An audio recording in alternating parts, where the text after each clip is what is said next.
Wadada msilale, lale lale wadada msilale, bado mapambano, mapambano, mapambano, bado mapambano, mapambano, mapambano, bado mapambano, mapambano, mapambano.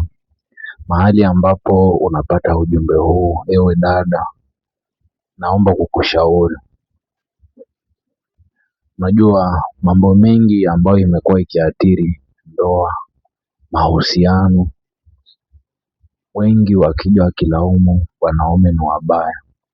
Lakini naomba nikuelimishe kidogo.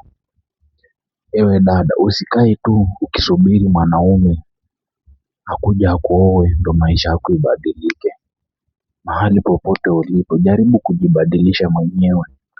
Wekeza, fanya kazi.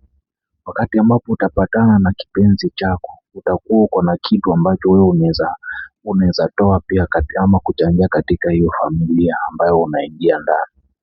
Unajua kina dada mmedharauliwa sana kwa sababu mwanaume anaona yeye ambaye anatoa kila kitu na wewe huchangii chochote katika hiyo mahusiano ama ndoa. Inatokea kuwa kitu ambacho wewe unaweza kukitoa peke yake ni ngono. Jua kuwa ulimwengu wa sasa umebadilika. Mwanaume akihitaji ama akiwa na haja ya ngono, utapata kuna dada huko nje wanajiuza. Utamkuta kuwa atajikimbiza ili aende atoe hela na amalize haja yake na arudi. So si kama kitambo ambapo ngono ilikuwa ni kitu ambacho kilikuwa ni muhimu sana kwenye mahusiano ama ndoa. Lakini sasa hivi hiyo isiwe chanzo ya wewe kutojituma na kutotia bidii katika maisha yako. Jaribu ufanye kazi, ujiwekeze na utie bidii katika mahali ambapo na taaluma ambayo unafanya.